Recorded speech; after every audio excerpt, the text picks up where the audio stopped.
My name is Anna, and I never imagined that a simple hotel reservation would become one of the most significant moments of my life. It was a rainy Thursday in March in New York City, and I had been driving for over 8 hours from Boston with my faithful companion Max, a 4-year-old golden retriever, in the back seat of my 2018 Honda Civic. The rain was hitting the windshield with an intensity typical of East Coast spring weather, and I felt exhaustion weighing on my shoulders. Max was also restless, constantly changing positions in the back seat, his golden eyes watching me through the rearview mirror as if he knew we urgently needed rest. This wasn't a pleasure trip. I was going to New York City to resolve complicated family matters. My mother had recently passed away, and I needed to handle the legal procedures of the inheritance. Grief was still fresh, and every mile driven seemed to carry the weight of loss. When I finally spotted the sign for the Plaza Central Hotel, I felt immense relief. It wasn't a luxurious establishment, but it had good online reviews and, most importantly, accepted pets. With my tight budget, I had spent almost all my savings on funeral costs. I chose the simplest room available, an economy category, for $120 per night. The parking lot was almost full, and I found a spot in the back, near a service area, where hotel employees were loading supplies. I turned off the engine and breathed deeply. The rain had diminished to a fine drizzle, a characteristic that always reminded me why I loved New York, despite all its contrasts. "Come on, Max," I murmured, opening the back door.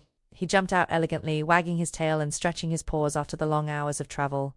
I grabbed my old canvas backpack, the same one that had accompanied me since college, and the small bag with important documents. The hotel's facade was imposing, with light marble and bronze details that reflected the lights from nearby Broadway. Upon entering the lobby, I was greeted by an elegant environment: polished marble floors, crystal chandeliers, and decoration that mixed classic elements with modern touches. Several well-dressed people were conversing on leather sofas, and I could notice some curious glances directed at me and Max. I walked to the reception desk, where 3 employees were working behind a varnished wood counter. My simple clothing, faded jeans, worn sneakers, and a cotton blouse visibly contrasted with the sophisticated environment and the attire of other guests. "Good evening," I greeted the receptionist, a young brunette woman in an impeccable uniform. "I have a reservation under Anna Cristina Silvera." She typed my name into the system and smiled professionally. "Found it, ma'am. Economy room with pet permission, correct?" "Exactly," I confirmed, handing over my documents. It was at that moment that a deep and authoritative voice interrupted our conversation. "Let me check that reservation." I turned around and found myself face to face with a tall man, approximately 45 years old, wearing an impeccably cut grey suit and a tie that probably cost more than my nightly rate. His hair was perfectly styled with gel, and he wore a gold watch that gleamed under the chandelier lights. A badge on his chest identified him as Richard Mendez, general manager. His eyes surveyed my appearance from top to bottom, and I could see a disdainful smile forming on his lips. He took my documents from the receptionist's hands and examined them with an expression that mixed disbelief and amusement. "Anna Cristina Silvera," he read aloud, prolonging each syllable as if it was something hilarious. "Economy room, $120. The tone of his voice drew the attention of other people in the lobby. Some guests interrupted their conversations to observe the scene, and nearby employees also directed their gazes toward us. "Is there a problem with my reservation?" I asked, maintaining my composure despite the growing discomfort. Richard let out a laugh that echoed through the lobby, a harsh and unpleasant sound that made Max position himself closer to my legs, as if sensing my tension. "Problem? Oh, there's no problem at all," he said, still laughing. "It's just interesting to see someone who can barely afford our cheapest room traveling with a purebred dog. Must have cost a fortune, that golden retriever." I felt my face flush. The comment wasn't just disrespectful, it was deliberate public humiliation. Other guests began approaching discreetly, curious to see how the situation would unfold. "Max wasn't bought," I responded, trying to maintain dignity. "He was adopted from a shelter that could no longer care for him." "Ah, of course." Richard rolled his eyes theatrically. "What a touching story. And I imagine you also have an emotional justification for being dressed like you. Just walked out of a thrift store." The snickers from some spectators made my stomach contract. I knew my appearance wasn't perfect after the long journey, but this man's gratuitous cruelty was crossing all boundaries. It was then that he spoke the words that would change everything. "Look." I'll make a generous proposal, he said, raising his voice so everyone in the lobby could hear. If you can actually pay for that $120 room, the cheapest we have, I'll give you our presidential suite for free. How about that? The lobby fell silent. All conversations ceased, and I could feel dozens of eyes fixed on us. Some guests whispered among themselves, others simply watched with expressions ranging from second-hand embarrassment to morbid curiosity. At that moment, Max did something that rarely happened. He began to bark. They weren't random barks, but a deep and prolonged sound that clearly demonstrated his agitation. My faithful companion seemed to sense the humiliation I was suffering, and his instinctive reaction was to defend me in the only way he knew how. "Quiet that animal," Richard ordered, his expression of amusement transforming into irritation. "I don't accept disturbances in my hotel." I knelt down and placed my hand on Max's head, calming him with gentle caresses. His golden eyes looked at me with a loyalty that contrasted drastically with the human cruelty I had just witnessed. I stood up slowly, feeling something change within me. The initial humiliation was giving way to a determination I hadn't felt in months. Richard had crossed a line that shouldn't have been crossed, and it was time to show him that appearances can be more deceiving than we imagine. "I accept your proposal," I said, my voice sounding firmer than I expected. If you're enjoying this story and want to know how Anna will respond to this humiliation, subscribe to the channel so you don't miss the next chapter. Cinematographic image prompt. Anna, a 30-year-old woman in simple clothes with a determined expression, kneeling beside her golden retriever, Max, in the elegant marble lobby of a hotel. The dramatic lighting from crystal chandeliers creates contrasting shadows, while blurred figures of other guests observe in the background. The scene captures the moment of transition between vulnerability and determination. The silence in the lobby was deafening. I could feel the weight of all eyes on me while Richard stared at me with an expression that mixed amusement and disbelief. He clearly didn't expect me to accept his public challenge, and now seemed to be wondering if he had made a mistake. "You accept," he stammered, nervously adjusting his tie. "I accept," I repeated, this time with even more conviction. "But I want everyone here to witness the agreement. You said that if I manage to pay for the $120 room, I win the presidential suite for free, correct?" Richard looked around, noticing that at least 20 people were attentively observing the scene. Some had even pulled out their phones, clearly anticipating that something interesting was about to happen. Double quotes. He hesitated, realizing he had put himself in a complicated situation. Obviously it was a joke. "I can't simply give away a suite that costs $1,500 per night." "A joke?" I repeated, feigning confusion. "So you usually make jokes with guests who have just arrived? Is this part of the quality service this hotel offers?" Murmurs began spreading among the spectators. Some guests shook their heads negatively, clearly disapproving of the manager's behavior. An elegant lady, approximately 60 years old, whispered something to her husband that sounded clearly disapproving. "No, it's not a joke," Richard quickly retracted, realizing he was losing control of the narrative. "It was a serious proposal.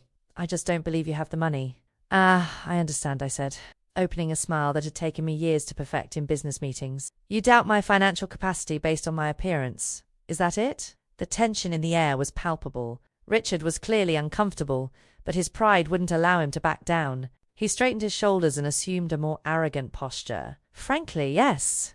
Look at you! Thrift store clothes, worn shoes, a backpack that seems to have seen better days. And you still have the audacity to travel with an expensive purebred dog when you can barely afford a basic room." "Interesting," I murmured, taking my phone out of my pocket. "So you're saying you judge your guests' financial capacity by appearance?" Obviously, he responded with arrogance. 20 years in the hotel sector taught me to identify who can and who can't pay for our services. I quickly typed on my phone and smiled at him. "Perfect. I just transferred $120 to the hotel's account. Can you verify?" Richard blinked several times, clearly not expecting this. He signaled to the receptionist, who quickly checked the system. "Sir," she whispered to him. The payment was processed. The transfer was approved. A murmur of surprise went through the lobby. Some people applauded discreetly, while others simply shook their heads, impressed by the situation's development. "Well," I said, putting away my phone, "it seems I managed to pay for the cheapest room. According to our agreement, with all these witnesses present, I won the presidential suite for free." Richard was visibly nervous now. Drops of sweat began appearing on his forehead, and he constantly adjusted his tie. Look, it was just a joke, he tried to argue. You can't really expect me to double quotes a joke, I interrupted, slightly raising my voice.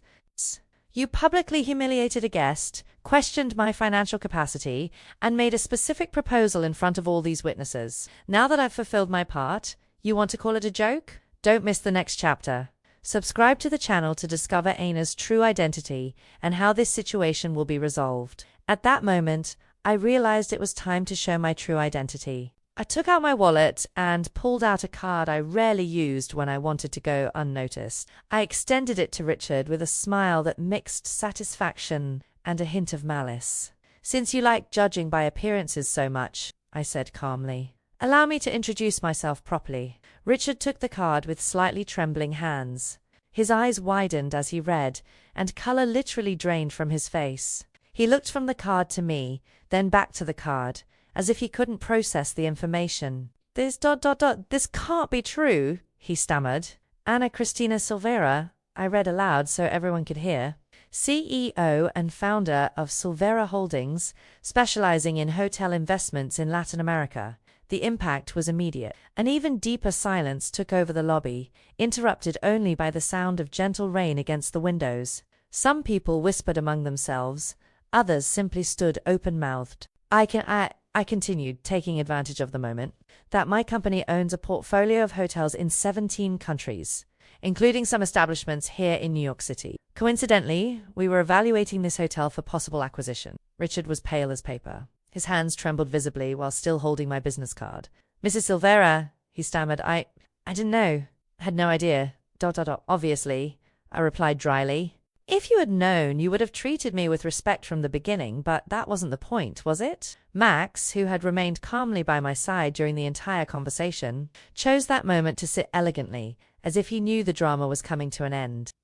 Some guests even smiled, seeing my companion's perfect timing. The point, I continued, is that you judged a person based solely on their appearance. You assumed I had no money because my clothes are simple. You assumed Max was an extravagance I couldn't afford. And you decided to publicly humiliate me based on those prejudices. I deeply apologize, Richard murmured. His previous arrogance completely evaporated. It was a terrible error in judgment. It wasn't an error, I corrected. It was a choice. You chose to be cruel to someone you believed was in a vulnerable position. That says a lot about your character. The receptionist, who had observed the entire scene in silence, now looked at her boss with an expression mixing embarrassment and disappointment. Other hotel employees had quietly gathered near the counter, clearly aware they were witnessing something significant. About our bet, I said, extending my hand. I believe I honestly won the presidential suite. Richard was in an impossible dilemma. Honoring the bet would mean considerable financial loss for the hotel, but not honoring it in front of so many witnesses would be a disaster for his reputation and the establishment's image. Of course, he said finally, his voice almost a whisper, the presidential suite is at your disposal. Compliments of the house. Thank you, I responded graciously.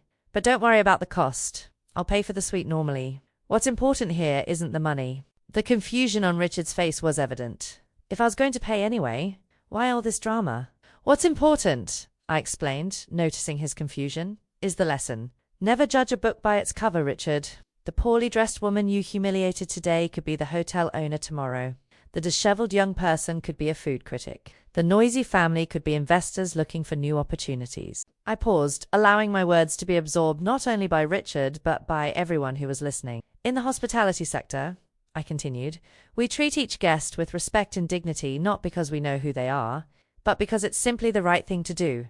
Want to see how this lesson will impact not just the manager, but the entire hotel?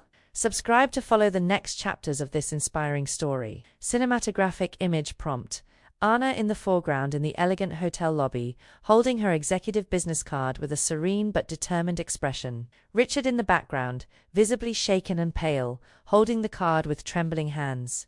The cinematic lighting emphasizes the contrast between Aina's composure and the manager's silent desperation. Other blurred guests observe the scene in the background. The transformation in the lobby's atmosphere was instantaneous and palpable. What began as public humiliation had become a life lesson broadcast live to dozens of people. I could see in the faces around me a mixture of admiration, surprise, and in some cases, deep reflection about their own prejudices. Richard remained standing, clearly processing the magnitude of what had happened. His eyes alternated between my business card and my face, as if still trying to reconcile the image of the poor woman he had judged with the successful CEO I really was.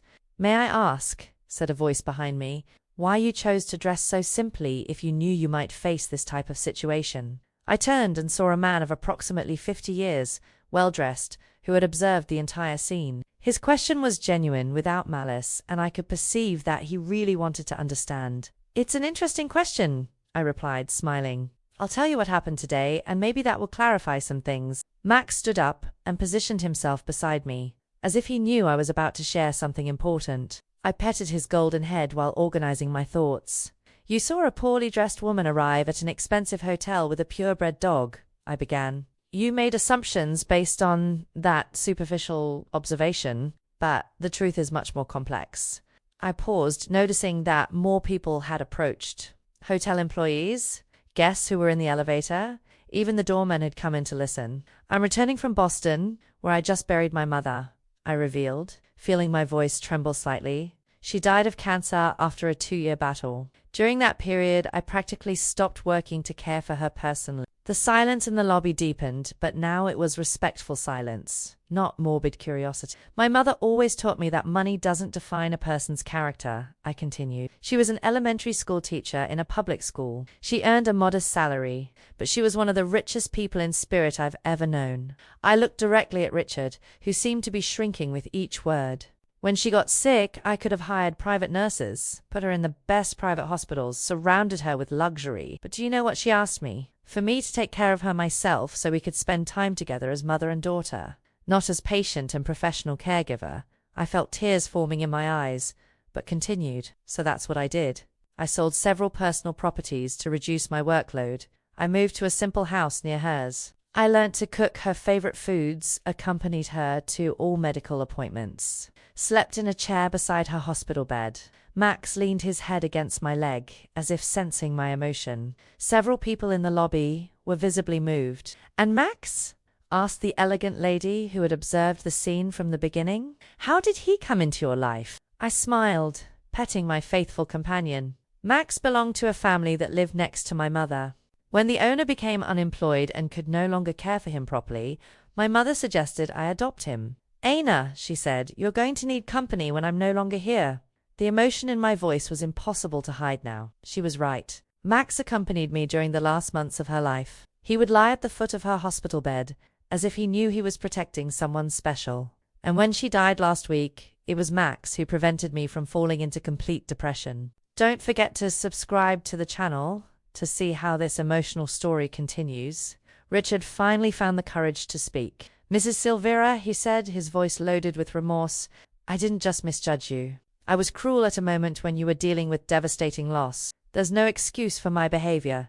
"No," I agreed, "there isn't. But there is an explanation. You, like many people, were conditioned to associate personal worth with external appearance. It's an automatic reflex of a society that prioritizes the superficial." I looked around the lobby, making eye contact with various people. "How many of you at some point today looked at me and thought, 'She doesn't belong in this place'?" I asked. "Be honest." Several people lowered their eyes, embarrassed. Some raised their hands discreetly. "I don't blame you," I said gently. "We all make quick judgments. It's evolutionarily programmed in us. But the difference lies in what we do after the initial judgment." I turned again to Richard. "You could have treated me with basic courtesy, regardless of what you thought about my financial situation. You could have processed my reservation professionally and wished me a pleasant stay. Instead, you chose public humiliation." Richard nodded miserably. "You're right. And now I understand this is a pattern, not an exception. I've probably done this to other guests who couldn't defend themselves like you defended yourself." "Exactly," confirmed. "And that's the real issue here. It's not about me specifically. It's about all the people you humiliated who didn't have resources to fight back. It's about the college student who saved for months for a special night. It's about the family that sacrificed other things to provide their children with modest vacations." The receptionist, who had remained silent, finally spoke. "Mr. Richard," she said hesitantly, "the lady is right. I've seen you treat other guests in questionable ways when they didn't meet certain standards. Richard looked at her with surprise, clearly not expecting his own team to confront him publicly. "It's true," admitted another employee, a young man who seemed to work in the luggage department. "Last week, you humiliated an elderly couple because they asked about senior discounts. And last month," added the doorman, "you were extremely rude to a family just because the children were a bit restless in the lobby." Richard was being confronted not only by me but by his own team and by guests who had witnessed his behavior over time. It was an uncomfortable but necessary situation. "I'm beginning to realize," he said slowly, "that maybe I became something I never wanted to be." "And what do you want to be?" I asked, genuinely curious about his answer. He thought for a long moment before responding. "When I started in this sector, I wanted to create memorable experiences for people. I wanted each guest to feel special, regardless of how much they spent. But somewhere along the way, I became obsessed with status and appearances." His honesty was surprising and, I admit, touching. "It's not too late to change," I offered. "But real change requires more than just recognizing the problem. It requires consistent action." At that moment, my phone rang. It was my assistant in New York. "Excuse me," I said, answering quickly. "Hi, Carlos. Yes, I arrived at the hotel. What, tomorrow? But I thought the meeting was next week. I understand. Yes, I'll be there." I hung up and looked at Richard with a thoughtful expression. "It seems we'll have an opportunity to put your change to the test sooner than expected." The curiosity and apprehension on his face were evident. "Are you curious to know what opportunity that is? Subscribe to the channel and don't miss the next chapter." Cinematographic image prompt. Anna in the center of the hotel lobby, surrounded by guests and employees in a circle, with discreet tears in her eyes as she tells about her mother. Max is faithfully by her side, looking up with devotion. The soft, golden lighting creates an intimate and emotional atmosphere, capturing a moment of genuine vulnerability amid the elegant environment. "Richard," I said, putting away my phone, "that call was from my assistant. It turns out the meeting I was supposed to have next week has been moved up to tomorrow morning, right here at this hotel." His expression went from apprehension to total confusion. "Here? At the Plaza Central?" "Exactly. My company has been evaluating the acquisition of this hotel for 3 months. Tomorrow's meeting would be to finalize the purchase details," I explained, observing how the information was absorbed by him and everyone present. The impact was immediate. Richard became visibly pale, and several employees exchanged worried glances. The realization that they might be about to have a new owner, an owner they had just witnessed being humiliated by the manager, was clearly weighing on everyone. "Sir," the receptionist whispered to Richard, "what does this mean for us?" Before he could respond, I raised my hand. "It means," I said loud enough for everyone to hear, "that you'll have a new perspective on genuine hospitality. Or maybe not." The ambiguity of my response left everyone even more nervous. "Mrs. Silvera," Richard began, his voice trembling slightly about tomorrow's meeting, "I'd like to speak with you privately if possible." "No," I responded firmly. "Anything you have to say can be said here in front of everyone. After all, this is where you decided to publicly humiliate me." He swallowed hard, clearly uncomfortable with the prospect of discussing sensitive professional matters in front of an audience. "I understand your concerns," he said carefully, "and I recognize that my behavior today may have negatively influenced your decision about the acquisition." "May have influenced," I repeated, raising an eyebrow.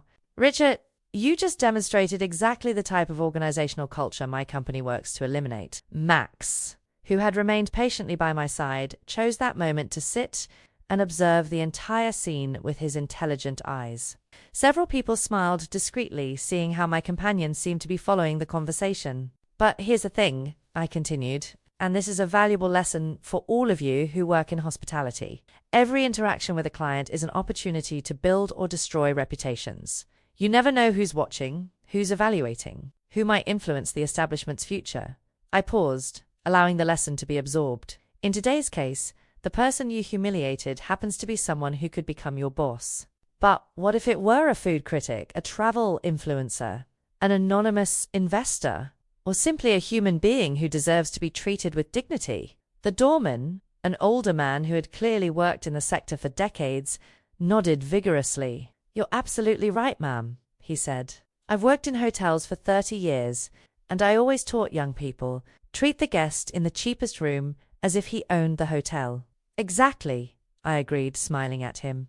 "And why do you think that way?" "Because," he responded, "true hospitality isn't about how much money someone spends.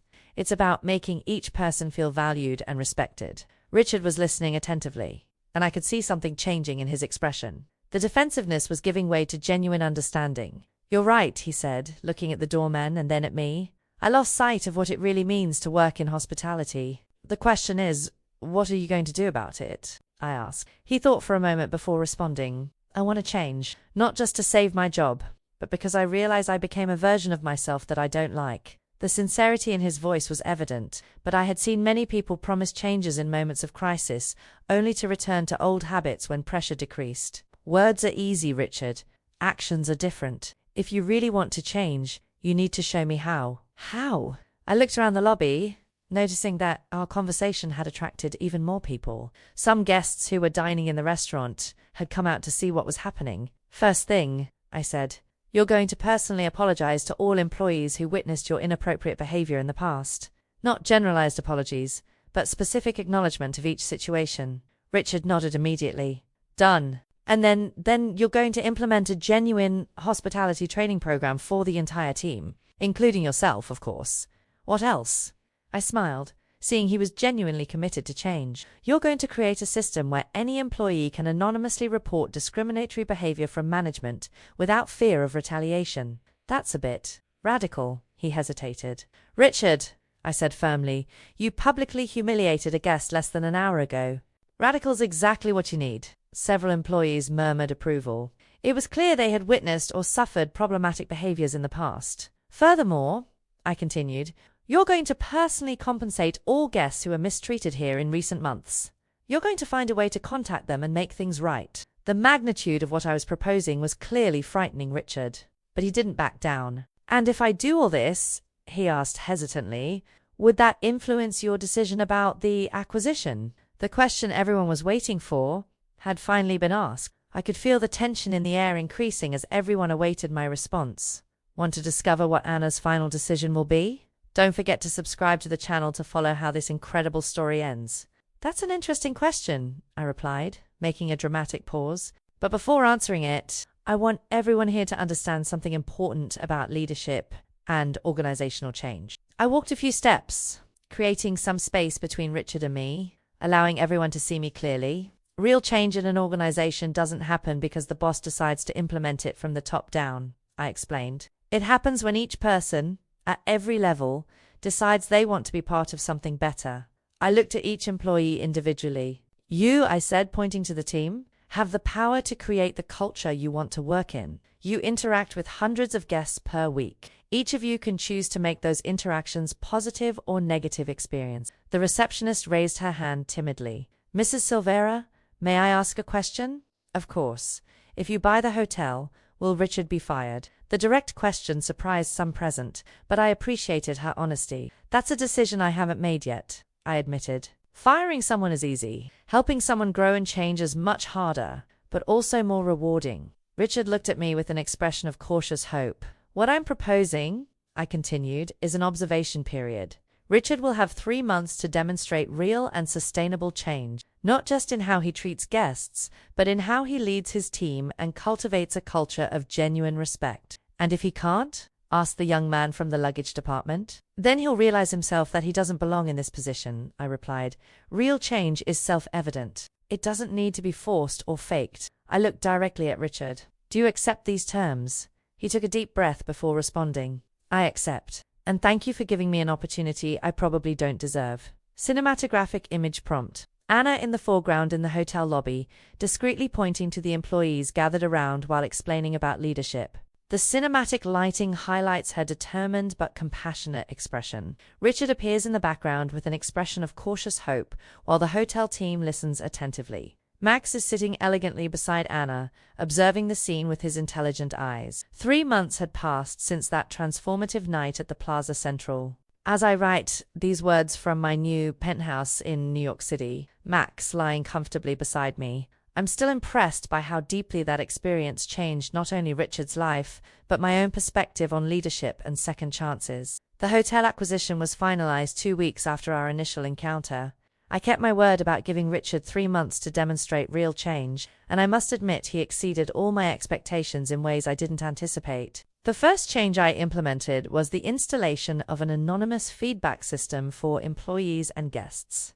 Within 48 hours, I received dozens of reports detailing not only Richard's problematic behavior, but also deeper systemic issues that had been ignored by previous management. Richard not only read each report, but personally contacted all the guests mentioned to apologize. Some were so impressed with his sincerity that they returned to the hotel specifically to give the establishment a second chance. One of the most touching stories involved the elderly couple he had humiliated about the senior discount. When Richard contacted them, he discovered it was their 50th wedding anniversary, and they had saved for months for a special night. He not only apologized profusely, but organized a complete celebration for them, including dinner at the hotel restaurant, fresh flowers in the room, and a late checkout at no additional cost. Aina, he told me during one of our weekly meetings, when I saw the joy on their faces, I finally understood what it really meant to work in hospitality. It wasn't about power or status. It was about creating special moments in people's lives. The transformation wasn't limited to Richard. The entire hotel team began embracing a new culture of genuine hospitality. The receptionist, Laura, created a program where each employee was encouraged to make at least one extra special gesture for a guest each day, something small but meaningful. The doorman, Mr. Albert, became a kind of informal mentor for younger employees, sharing his 3 decades of experience on how to read guests' needs and anticipate how to make them feel welcome. But perhaps the most impressive change was in Richard's own attitude toward learning. He enrolled in hotel management courses focused on empathetic leadership and began voraciously reading about organizational culture and customer service psychology. He confessed to me over coffee, I realize now that my previous arrogance was actually a form of insecurity. I judged people quickly because I was afraid of being judged. Creating an artificial hierarchy based on appearances made me feel superior, but actually made me smaller as a person. This brutal honesty with himself was, for me, the most convincing proof that his change was genuine and lasting. Don't miss the final chapters of this inspiring transformation. Subscribe to the channel to see how this story ends. The results of these changes were measurable in several ways. The hotel's online ratings increased from 3.2 to 4.7 stars in just 2 months. The occupancy rate grew by 35%. Most importantly, the guest return rate increased by 60%, a clear indicator that people were having genuinely positive experiences.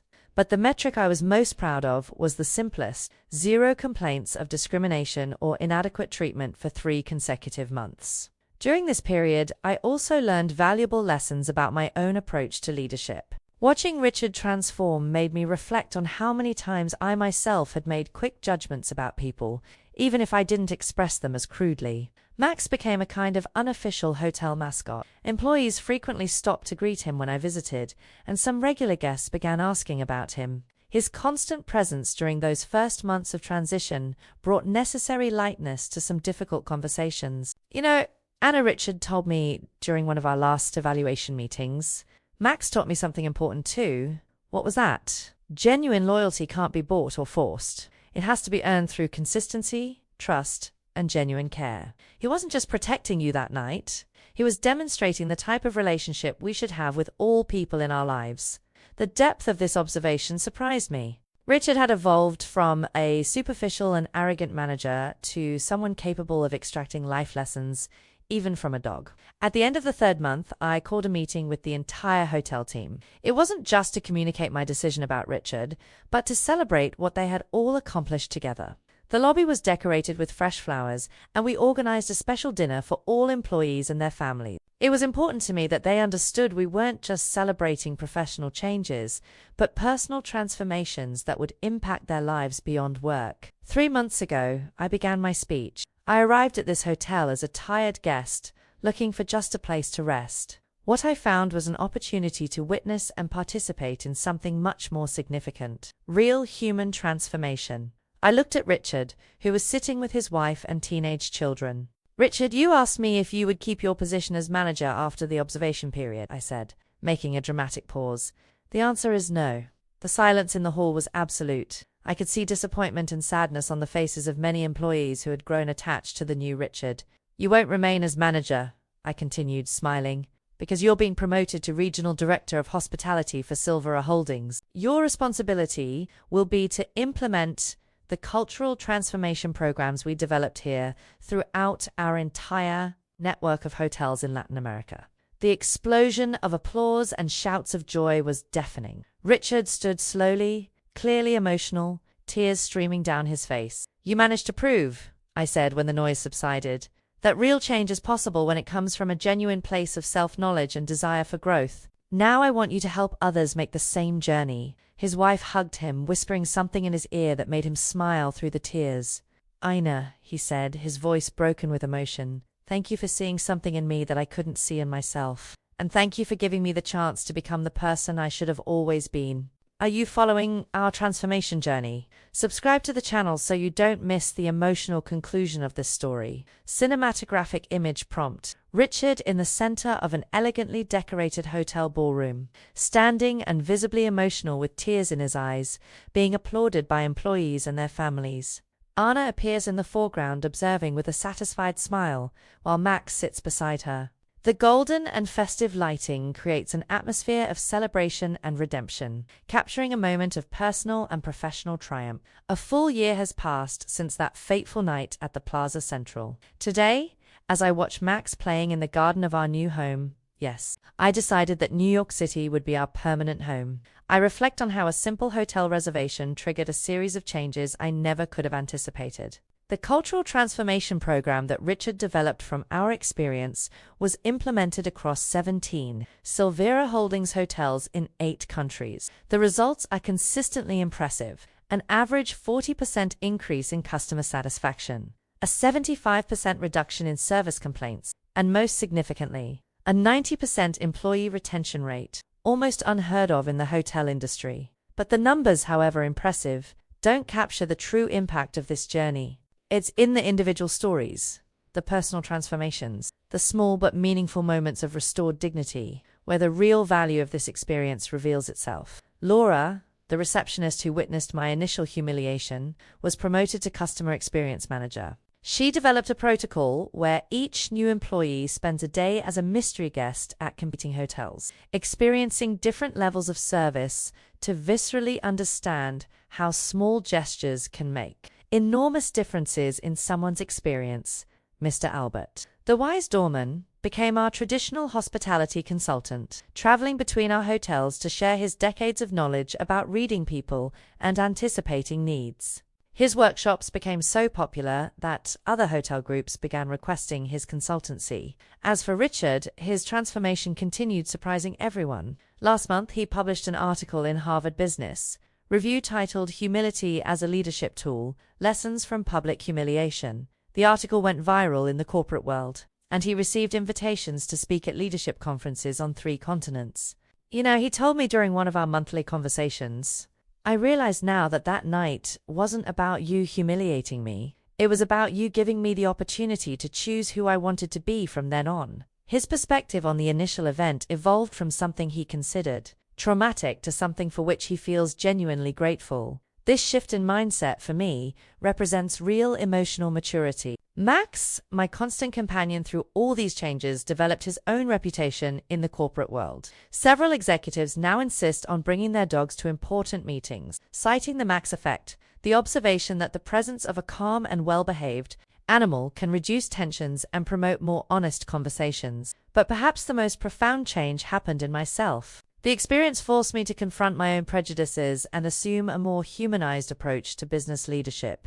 I implemented a policy across all of Silvera Holdings where CEOs and senior executives must spend at least 1 day per quarter working in operational positions, housekeeping, reception, kitchen, maintenance, not as observers but as actual employees, receiving the same treatment and facing the same challenges as our frontline team. This policy initially met resistance from other executives, but the results were transformative. Corporate decisions began being made with a much deeper understanding of their practical implications for employees and customers. I also created the Hotel Dignity Foundation, a non-profit organization dedicated to training hotel sector employees in developing countries.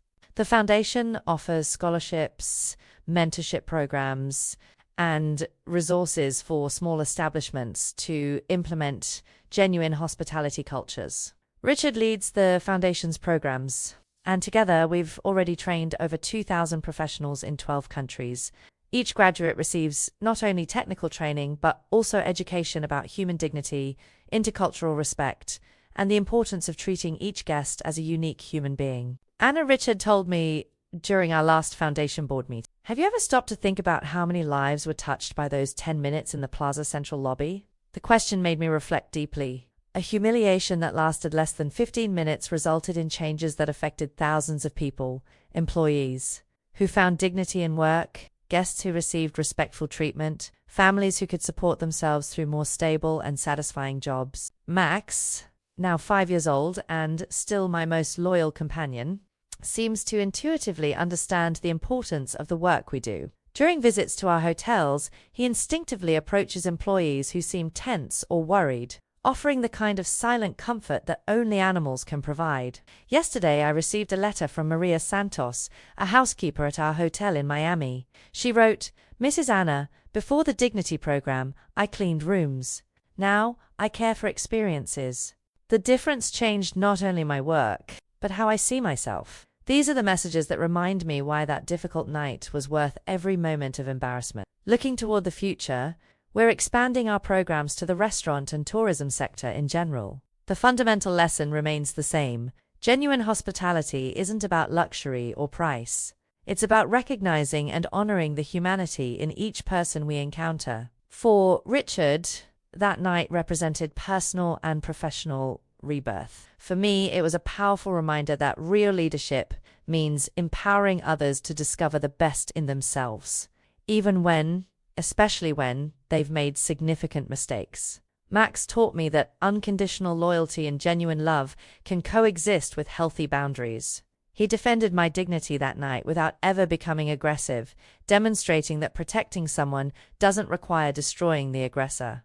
My mother always said that people enter our lives for a reason. Richard entered my life as an antagonist, but became a valuable collaborator and, surprisingly, a friend. His journey from arrogance to humility taught me that real change is possible when accompanied by genuine accountability and commitment to growth. Today, when I visit the Plaza Central, I see employees who smile genuinely, guests who feel valued regardless of how much they spend, and an organizational culture built on mutual respect and human dignity. The presidential suite that Richard offered me that night became our executive meeting, where we make decisions that affect thousands of employees and millions of guests annually. It's a constant reminder that moments of humiliation can transform into platforms for positive change. Max is aging gracefully, his golden fur now with some gray threads around his muzzle, but his eyes still shine with the same intelligence and loyalty that defended me that rainy night a year ago. As I write these final words, he raises his head from the carpet where he was resting and looks at me with that expression that means, "I'm here. I'll always be here."